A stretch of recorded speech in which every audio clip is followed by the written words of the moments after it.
నమస్తే అండి. ఈరోజు గుడ్డు వట్టేస్తున్నానండి. చాపర్లో ఉల్లిపాయలు వేసుకోవాలండి, సన్నగా కోసుకోవాలండి. చాపర్లు అయితే చాలా నీట్గా ఉంటాయండి. ఉల్లిపాయ ముక్కలు చిన్న చిన్నవిగా కట్ అవుతాయి.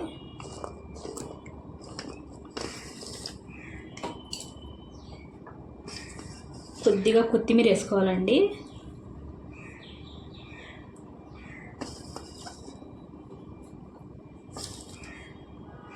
కరివేపాకండి, ఒక రెబ్బండి, 8 పచ్చిమిర్చి అండి. గుడ్డు అట్టేసుకున్నప్పుడు పచ్చిమిరపకాయలు ఎక్కువ ఉంటే టేస్ట్ చాలా బాగుంటుందండి. ఒకసారి మీరు ట్రై చేయండి. ఇది నా స్టైల్ అండి. చాప్ చేసుకుందామండి. ఇప్పుడు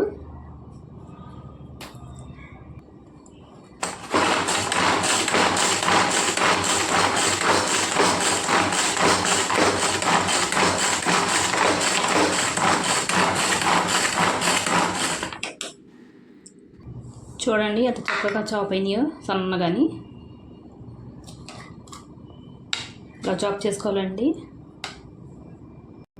గిన్నెలోకి వేసుకుందామండి.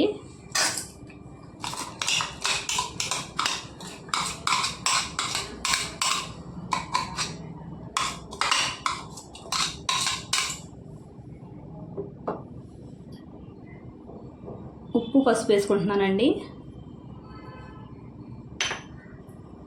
కారం 4 చెంచాలండి. అంతా బాగా కలుపుకోవాలండి.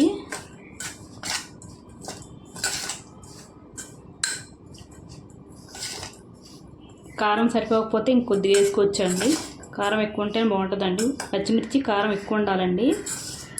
అట్టుకి గుడ్డట్టుకి చాలా టేస్టీగా ఉంటుంది. బాగా కలుపుకుందామండి. చూడండి మొత్తం కలిపేసుకున్నానండి. ఒక అరగంట పక్కన పెట్టుకోవాలండి. ఉల్లిపాయలు బాగా నానుతాయండి. పట్టేసుకున్నప్పుడు చూద్దామండి. చూసారండి ఎంత బాగా నానిందో. ఇలా నానాలండి. ఇప్పుడు ఇందులో గుడ్లు వేసుకుందామండి.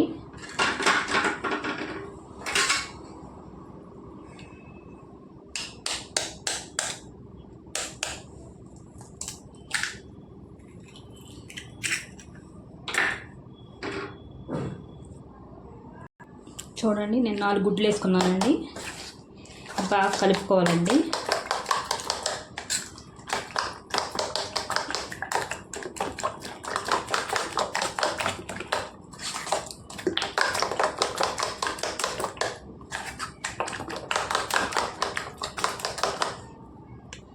చూడండి బాగా కలుపుకున్నానండి.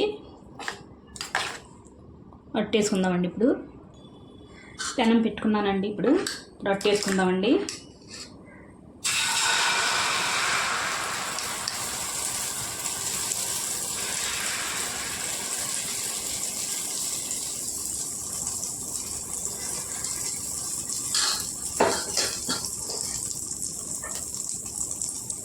పైన కూడా కొద్దిగా నూనె వేసుకుందామండి. సిమ్లో పెట్టి వండుకోవాలండి. ముందు హైలో పెట్టాలండి, తర్వాత సిమ్లో పెట్టి వండుకుంటే బాగా ఉడుకుద్దండి. మూత పెట్టి వండుకుందామండి కాసేపు. చూడండి అట్టు ఉడికిందండి.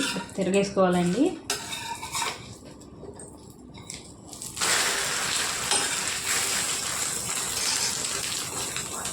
చూడండి ఎంత బాగా వచ్చిందో.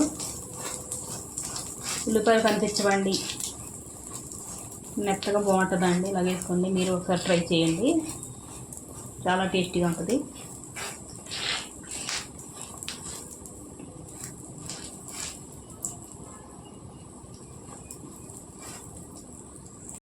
చూసారండి అట్టు మాడకుండా ఎంత బాగా వచ్చిందో.